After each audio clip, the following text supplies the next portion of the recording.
Assalamualaikum warahmatullahi wabarakatuh. Shalom Namo Buddhaya. Om Swastiastu. Jadi pada kesempatan kali ini kami akan mempresentasikan materi terkait mata kuliah manajemen konstruksi yang berjudul A Guide to the Project Management Body of Knowledge. Sebelum itu, perkenalkan nama saya Niputu Disha Nirmala Putri Rada.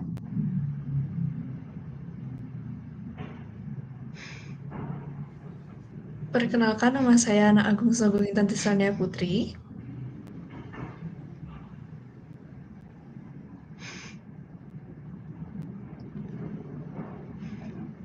Perkenalkan, nama saya Melva Dea Priscila Pardede. Perkenalkan, nama saya Nikari Dwi Damayanti. Dan presentasi akan dimulai dari saya. Bisa di next.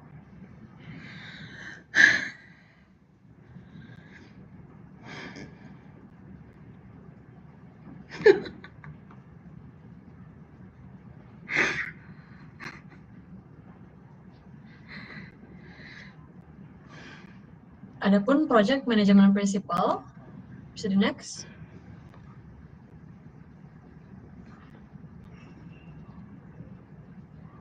Jadi di sini menjelaskan mengenai bagaimana kita menjadi pengelola yang teliti, penuh hormat dan peduli.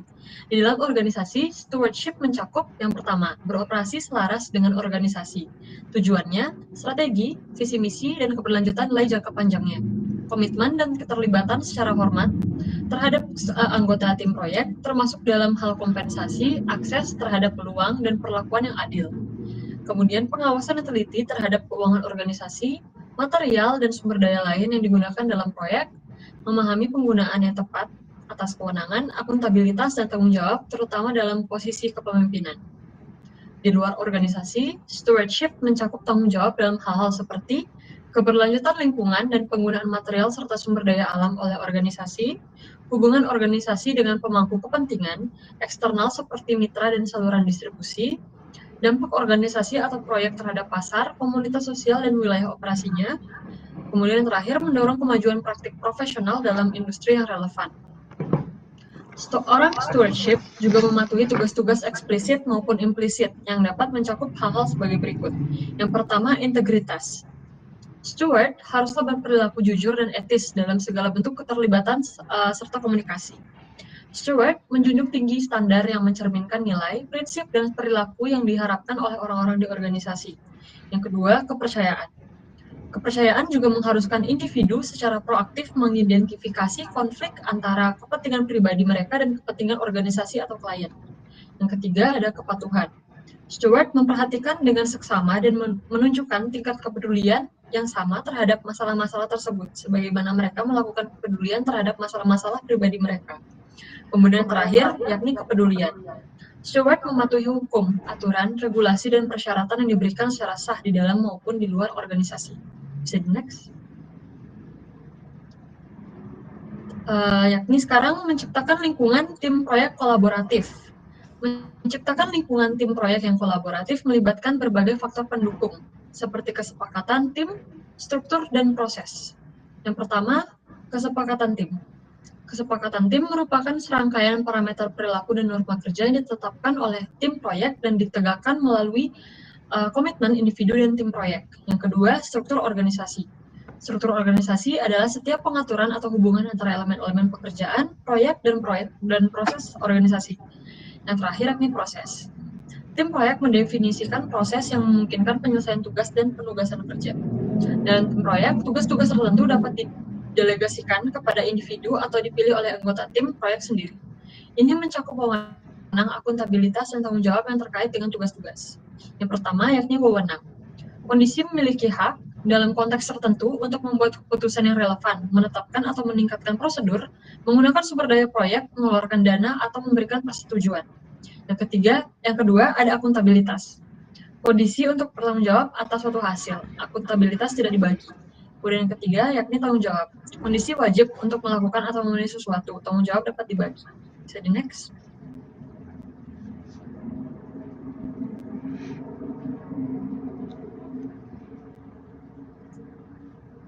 Kemudian kita masuk ke berinteraksi secara efektif dengan pihak berwenang. Melibatkan pihak yang berkepentingan sejak awal dan pada tingkat yang diperlukan untuk berkontribusi pada keberhasilan proyek serta kepuasan pelanggan. Dari yang paling atas, yakni pihak berwenang mempengaruhi proyek kinerja dan hasilnya. Kemudian di tengah, tim proyek memberikan layanan kepada pihak terkait melalui keterlibatan dan interaksi yang aktif. Kemudian yang ketiga, keterlibatan pihak terkait secara aktif dari awal akan mempercepat tercapainya nilai yang diharapkan.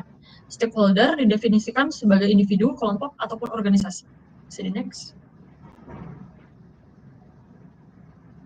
Kemudian 3.4, fokus pada penciptaan nilai. Nilai merupakan indikator utama keberhasilan proyek yang mencakup kontribusi finansial, manfaat sosial, serta manfaat yang dirasakan oleh pelanggan atau pengguna akhir. Dan dalam konteks program, nilai tercermin melalui kontribusi proyek terhadap pencapaian hasil program. Yang pertama, ada kebutuhan bisnis, menjelaskan alasan proyek dijalankan serta tujuan yang ingin dicapai, sekaligus membantu tim mengidentifikasi peluang atau masalah untuk meningkatkan nilai. Yang kedua ada justifikasi proyek, menunjukkan mengapa kebutuhan bisnis layak diinvestasikan dan harus ditangani saat ini, dilengkapi analisis biaya dan manfaat. Kemudian ada pun strategi bisnis yang menjadi dasar utama proyek karena setiap kebutuhan terkait dengan strategi organisasi untuk mencapai nilai. Secara berkelanjutan, mengevaluasi dan menyesuaikan keselarasan proyek dengan dan nilai yang diharapkan. Adapun nilai adalah indikator utama keberhasilan proyek. Nilai dapat diwujudkan selama proyek pada akhir atau setelah proyek selesai. Nilai dan manfaatnya dapat diukur secara kuantitatif maupun kualitatif. Fokus pada hasil mendukung manfaat yang mencapai nilai. Kemudian tim proyek mengevaluasi dan menyesuaikan kemajuan untuk memaksimalkan nilai. So, next. Kemudian ada 3.5, berpikir sistem. Mengenali, mengevaluasi, dan merespon keadaan dinamis di dalam dan di sekitar proyek secara holistik untuk secara positif mempengaruhi kinerja proyek. Yang pertama, sebuah proyek adalah sistem dari domain aktivitas yang saling bergantung dan saling berinteraksi. Yang kedua, berpikir sistem berarti mengambil pandangan holistik tentang bagaimana bagian-bagian proyek berinteraksi satu sama lain dan dengan sistem eksternal. Yang ketiga, sistem terus-menerus berubah, sehingga membutuhkan perhatian dan yang konsisten terhadap kondisi internal dan eksternal. Yang terakhir, merespon interaksi sistem memungkinkan tim proyek memanfaatkan hasil yang positif. See the next. Kemudian kita masuk ke project management principle. See the next. Penerapan sifat kepemimpinan dalam sebuah proyek.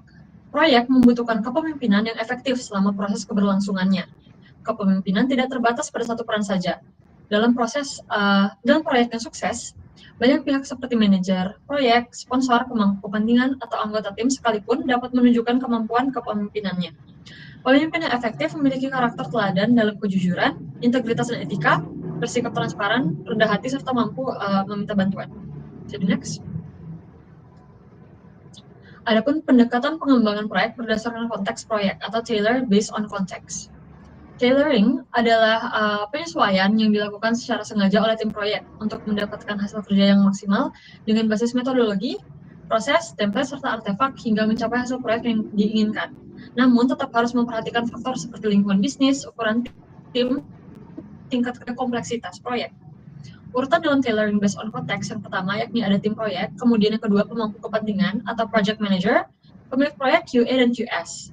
Manfaat tailoring, yang pertama menjaga komitmen antar anggota, yang kedua pengurangan pemborosan atau tindakan atau sumber daya, yang ketiga fokus yang lebih berorientasi, yang keempat penggunaan sumber daya yang lebih efisien, yang kelima peningkatan inovasi, efisiensi, dan produktivitas, kemudian penyempurnaan metodologi organisasi, yang ketujuh penemuan hasil, proses, atau metode yang lebih baik melalui eksperimen, yang kedelapan peningkatan kemampuan adaptasi organisasi dalam jangka panjang, kemudian yang terakhir pembelajaran berkelanjutan agar perbaikan dari pendekatan tertentu. Jadi next. Adapun kualitas dalam proyek. Kualitas sangat terkait dengan kriteria penerimaan produk yang dapat diukur menggunakan metrik dan kriteria penerimaan berdasarkan persyaratan. Penilaian kualitas dilakukan melalui inspeksi dan pengujian terhadap hasil proyek. Sementara proses dan aktivitasnya dievaluasi melalui tinjauan serta audit.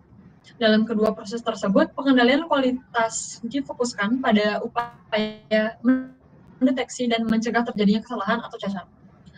Kualitas dalam proyek meliputi yang pertama ada kinerja atau performance, yang kedua kesesuaian atau conformity, yang ketiga keandalan atau reliability, Yang keempat, ketahanan atau resilience. Yang kelima, kepuasan atau satisfaction. Yang keenam, keseragaman atau uniformity. Yang ketujuh, ada efisiensi. Dan yang kedelapan, yakni keberlanjutan atau sustainability. Bisa di next. Adapun menjalani kemampuan beradaptasi dan ketahanan atau resiliency. Gabungan sifat adaptabilitas dan resiliensi dalam pendekatan tim proyek membentuk proyek beradaptasi terhadap dampak yang muncul dan tetap berkembang. Adaptabilitas merujuk pada kemampuan yang untuk merespon kondisi yang berubah, sedangkan resiliensi terdiri dari dua sifat yang saling melengkapi, yaitu kemampuan untuk menyerap dampak dan kemampuan untuk pulih dengan cepat dari kemunduran atau kegagalan. Dalam lingkungan proyek, kemampuan yang mendukung adaptabilitas dan resiliensi meliputi yang pertama, umpan balik yang cepat untuk dapat segera beradaptasi. Yang kedua, pembelajaran dan perbaikan berkelanjutan. Yang ketiga, tim proyek dengan keterampilan yang luas, ditambah individu yang ahli dalam bidang masing-masing.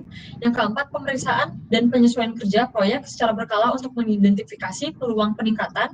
Yang kelima, tim proyek yang beragam untuk menangkap berbagai pengalaman. Yang keenam, perencanaan yang terbuka dan transparan yang melibatkan pemangku kepentingan internal dan eksternal. Bisa di next. Kemudian presentasi selanjutnya akan dilanjutkan oleh rekan saya. Terima kasih.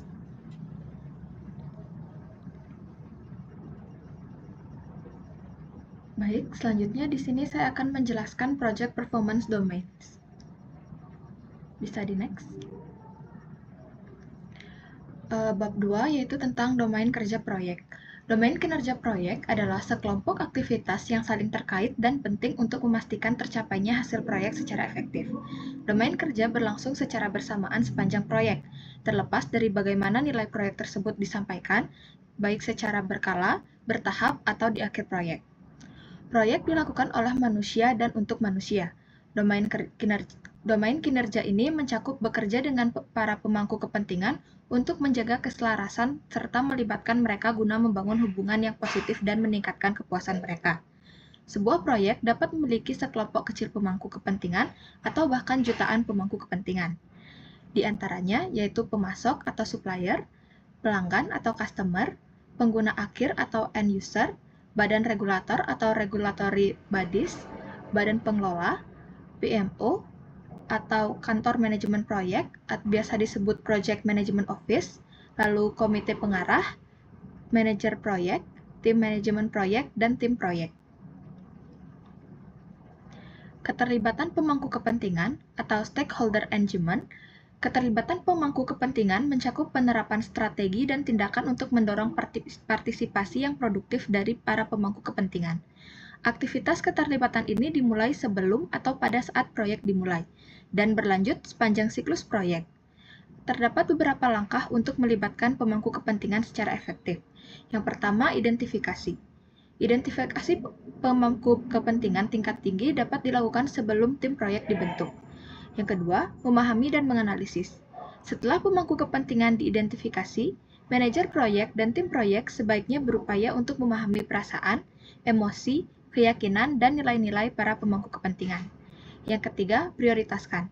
Prioritaskan ini bisa berubah jika ada pihak baru atau perubahan hubungan selama proyek berjalan.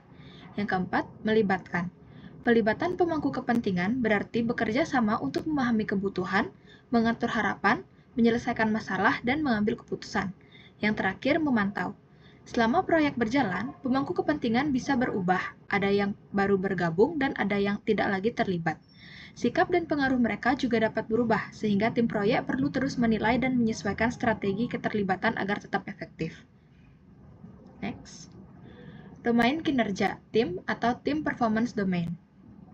Domain kinerja tim membahas aktivitas dan fungsi orang-orang yang bertanggung jawab menghasilkan deliverables proyek untuk mencapai hasil bisnis. Definisinya, manajer proyek. Manajer proyek berarti pemimpin tim yang bertanggung jawab atas pencapaian tujuan proyek. Yang kedua, tim manajemen proyek, yaitu anggota yang terlibat dalam kegiatan manajemen proyek. Yang ketiga, tim proyek, yaitu individu yang melaksanakan pekerjaan proyek. Manajemen tim proyek dan kepemimpinan. Manajemen proyek adalah penerapan pengetahuan dan teknik dalam kegiatan manajemen dan kepemimpinan. Kegiatan manajemen berfokus pada proses untuk mencapai tujuan, sedangkan kepemimpinan berfokus pada tim seperti memotivasi, memengaruhi, dan mendukung. Manajemen dan kepemimpinan terpusat. Kepemimpinan sebaiknya dilakukan oleh semua anggota tim, sedangkan aktivitas manajemen bisa berpusat atau dibagi. Jika manajemen terpusat, tanggung jawab biasanya ada pada satu orang, seperti manajer proyek. Distribusi dan kepemimpinan. Kadang, aktivitas manajemen proyek dibagi di antara tim manajemen, sementara anggota tim bertanggung jawab menyelesaikan pekerjaan. Ada tim yang mengatur dirinya sendiri tanpa manajer proyek khusus yang disebut dengan servant leadership. Aspek umum dari tim development. Hal-hal yang mencakup tim development yaitu 1. Visi dan tujuan, 2. Peran dan tanggung jawab, 3. Operasional tim, 4. Panduan, dan yang terakhir perkembangan. Next. Budaya tim proyek. Setiap tim proyek membentuk budayanya sendiri, baik secara sengaja melalui norma tim maupun secara alami dari perilaku anggotanya. Budaya ini tetap berada dalam lingkup budaya organisasi, tetapi mencerminkan cara kerja dan interaksi khas tim proyek. Salah satu cara untuk mencapainya yaitu dibutuhkan 1. Transparansi.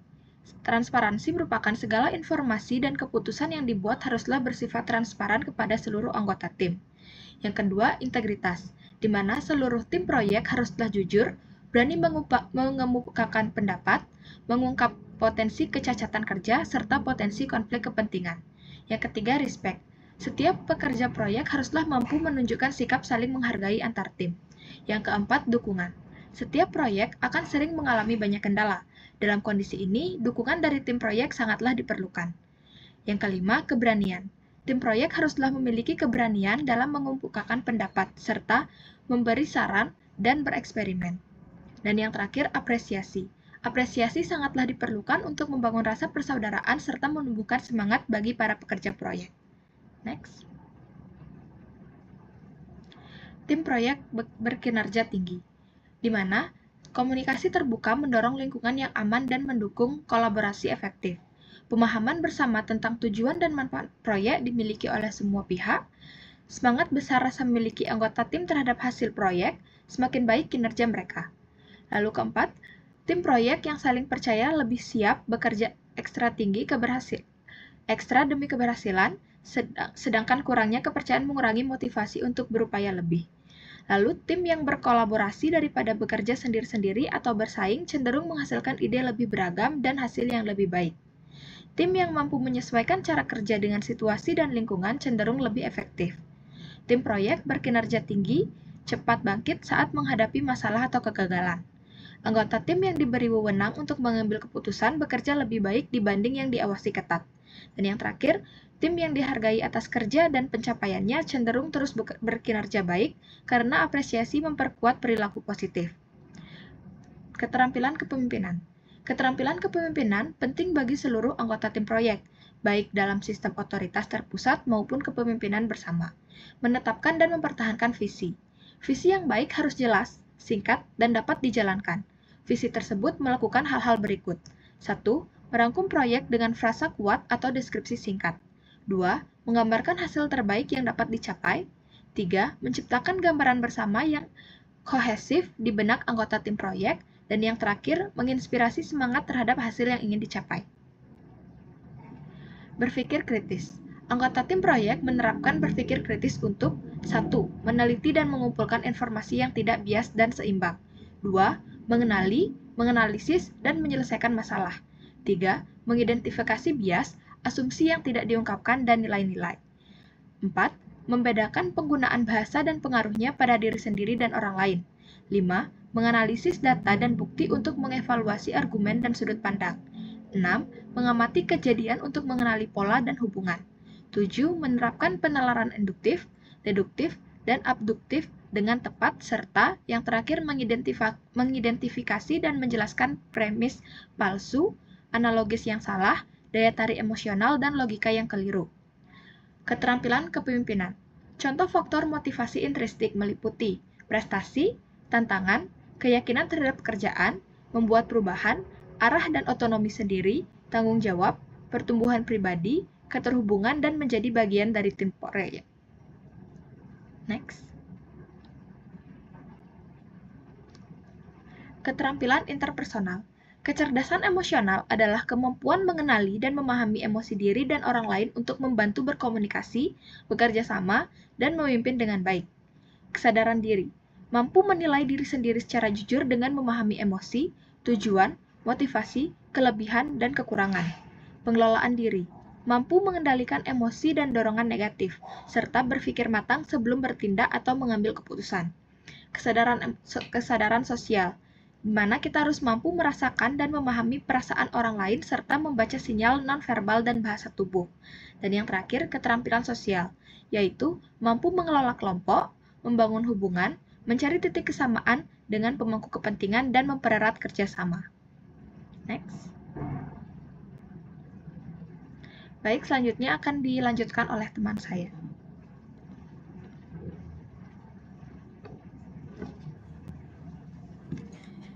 Baik, di sini saya akan menjelaskan mengenai project performance domains. Bisa di next. Baik, yang pertama ada pun pendekatan pengembangan dan domain kerja siklus hidup, di mana domain kinerja ini membahas terkait kegiatan dan fungsi yang berkaitan dengan pendekatan pengembangan, ritme, dan fase siklus hidup dalam proyek. Pelaksanaan yang efektif dari domain kinerja ini menghasilkan hasil yang diinginkan secara berikut. Yang pertama ada pun pendekatan pengembangan yang sesuai dengan hasil proyek. Yang kedua ada pun siklus hidup proyek yang terdiri dari fase-fase yang menghubungkan penyampaian nilai bisnis dan pemangku kepentingan dari awal hingga akhir proyek. Yang ketiga, ada pun siklus hidup proyek yang terdiri dari beberapa fase yang memfasilitasi ritme pengiriman dan pendekatan pengembangan yang diperlukan untuk menghasilkan hasil proyek. Lalu ada pun definisi yang relevan dengan pendekatan pengembangan dan domain kinerja siklus hidup. Yang pertama ada pun deliverable, yang dimana adalah hasil nyata atau produk yang harus dibuat agar sebuah proyek bisa dianggap selesai. Yang kedua ada pun development approach, adalah cara atau metode yang dipakai untuk merancang dan mengembangkan hasil proyek dari awal sampai akhir. Lalu yang ketiga ada pun cadence, yakni ritme aktivitas yang dilakukan sepanjang proyek. Yang keempat ada pun project pace, yang dimana adalah tahap dalam proyek yang terdiri dari beberapa kegiatan yang saling berkaitan dan menghasilkan suatu hasil tertentu. Yang kelima ada pun project life cycle, yang dimana adalah urutan tahapan awal sampai akhir proyek. Bisa di next. Selanjutnya ada pun hubungan antara pengembangan ritme dan siklus hidup. Jenis hasil proyek atau deliverable menentukan bagaimana hasil tersebut akan dibuat. Jenis deliverable adalah metode pengembangannya memengaruhi jumlah serta jadwal pengiriman hasil proyek. Cara pembuatan deliverable dan frekuensi pengirimannya akan menentukan siklus hidup proyek dan tahapan-tahapan di dalamnya. Lalu selanjutnya ada pun irama pengiriman. Irama pengiriman mengacu pada waktu dan frekuensi penyerahan proyek. Proyek dapat memiliki satu kali pengiriman, beberapa kali pengiriman, ataupun pengiriman secara periodik. Yang pertama ada pun single deliveries, di mana proyek yang hanya memiliki satu hasil atau single delivery akan menyerahkan hasilnya di akhir proyek. Yang kedua ada pun multiple deliveries. Beberapa proyek memiliki banyak hasil atau multiple deliveries. Dalam proyek ini seperti ini, ada beberapa komponen yang diserahkan pada waktu yang berbeda selama proyek berlangsung.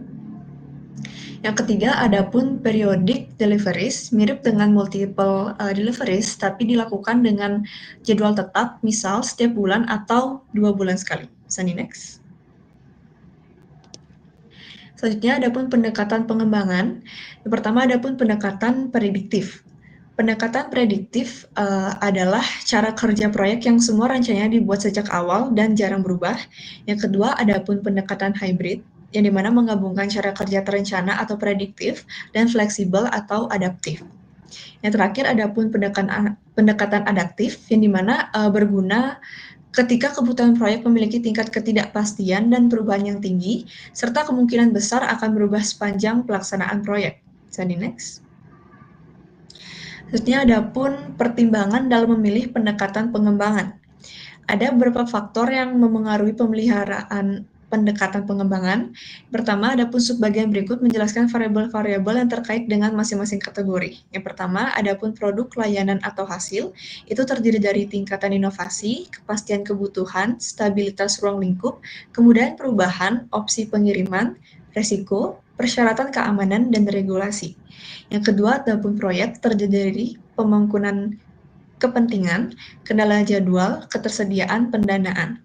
Yang terakhir, adapun organisasi yang terdiri dari struktur organisasi, budaya, kapabilitas organisasi, ukuran, dan lokasi tim proyek. Slide next. Selanjutnya, adapun siklus hidup dan definisi tahapan. Contoh tahapan dalam suatu siklus hidup proyek itu dapat meliputi yang pertama adalah kelayakan atau feasibility. Tahap ini menilai kelayakan bisnis dan kemampuan organisasi untuk mencapai tujuan. Yang kedua, adapun perancangan atau desain. Perencanaan dan analisis menghasilkan rancangan hasil proyek yang akan dikembangkan. Lalu selanjutnya adapun pembangunan atau build, yang dimana hasil proyek dibangun dengan jaminan mutu terintegrasi. Lalu selanjutnya adapun pengujian atau tes, di mana kualitas akhir dicek sebelum serah terima ke pelanggan. Selanjutnya adapun penerapan atau deploy, hasil proyek digunakan untuk pemeliharaan, pencapaian manfaat, serta manajemen perubahan diselesaikan. Dan yang terakhir adapun penutupan atau close, proyek ini ditutup, pengetahuan proyek diarsipkan, tim dibubarkan, dan kontrak diselesaikan. Slide next. Selanjutnya adapun menyelaraskan frekuensi pengiriman atau delivery cadence, dan pendekatan pengembangan development approach, dan siklus hidup life cycle. Yang pertama, adapun pengemanan. Tahapan ini akan ditumpang tindih dengan tahap tes atau pengujian dan deploy atau penerapan karena setiap deliverable dan jadwal dan pendekatan yang berbeda. Lalu selanjutnya adapun pengujian, tahap ini berlangsung bersamaan dengan pengembangan dan penerapan. Jenis pengujian disesuaikan dengan tiap hasil kerja. Lalu selanjutnya adapun penerapan, di mana kegiatan penerapan akan dilakukan berulang sesuai kesiapan tiap hasil kerja. Penerapan akhir adalah pembukaan resmi pusat komunitas. Yang terakhir adapun penutupan, tahap ini dilakukan bertahap sesuai penyelesaian tiap hasil kerja. Setelah versi awal website diluncurkan, tim proyek dan kontraktor akan dilepaskan lalu dilakukan sesi evaluasi atau pembelajaran untuk tiap deliverable. Slide next. Selanjutnya, adapun interaksi dengan domain kinerja lain. Pada siklus prediktif, rencana disesuaikan secara bertahap melalui rolling wave atau planning dan progressive elaborating. Deliverable dengan risiko regulasi tinggi cocok menggunakan pendekatan prediktif untuk memastikan pengujian, dokumentasi, dan prosedur yang kuat. Lalu yang kedua, adapun deliverable dengan risiko penerimaan tinggi, sebaiknya memakai pendekatan iteratif dengan meliris MVP terlebih dahulu guna mendapat umpan balik. Lalu adapun domain kerja tim memiliki hubungan erat dengan pendekatan pengembangan dan siklus hidup, terutama dalam hal kemampuan tim dan gaya kepemimpinan manajer proyek. Pada pendekatan prediktif, fokus pada perencanaan awal, pengukuran kinerja, dan pengadilan. Yang kedua, ada pada pendekatan adaptif seperti Agile, dibutuhkan kepemimpinan yang melayani dan tim yang mandiri atau mampu mengatur dirinya sendiri. Slide next. Baik, presentasi selanjutnya akan dilanjutkan oleh teman saya. Terima kasih. Oke, baik. Saya akan melanjutkan pada bab 2 yaitu Project Performance Domains, di mana di sini ada subbab 2.4 sampai dengan 2.5. Yang pertama itu domain kinerja perencanaan atau Planning Performance Domain.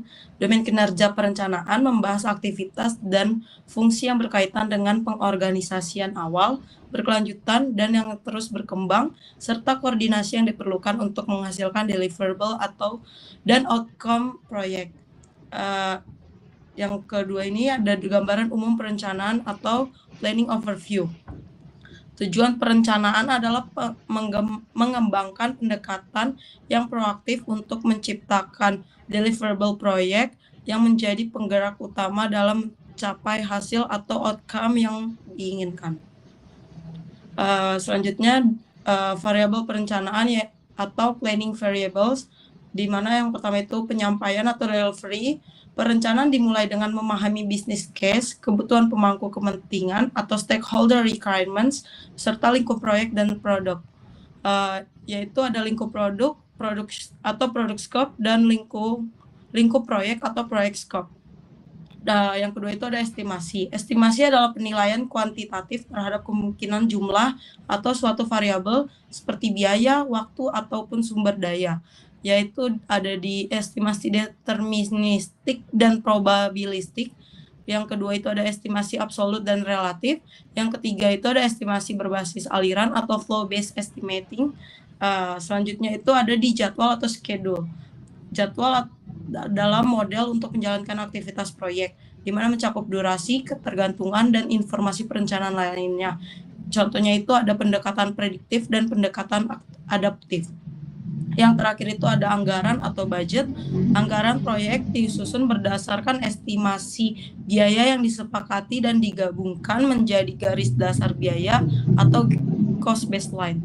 Di mana contohnya itu ada dana kontingensi dan dana manajemen. Dan selanjutnya ada komposisi dan struktur tim proyek, di mana perencanaan tim proyek dimulai dengan mengidentifikasi keterampilan, tingkat keahlian, dan pengalaman yang dibutuhkan untuk menyelesaikan pekerjaan. Selanjutnya ada komunikasi, di mana perencanaan komunikasi berkaitan erat dengan identifikasi, analisis, prioritas, dan keterlibatan pemangku kepentingan sebagaimana dijelaskan dalam domain kinerja pemangku kepentingan. Komunikasi merupakan faktor paling penting dalam memastikan keterlibatan pemangku kepentingan yang efektif. Dan terakhir itu ada sumber daya fisik atau physical resource, di mana sumber daya fisik mencakup semua aset non-manusia seperti material, peralatan, perangkat, lunak, lisensi, dan lingkungan kerja.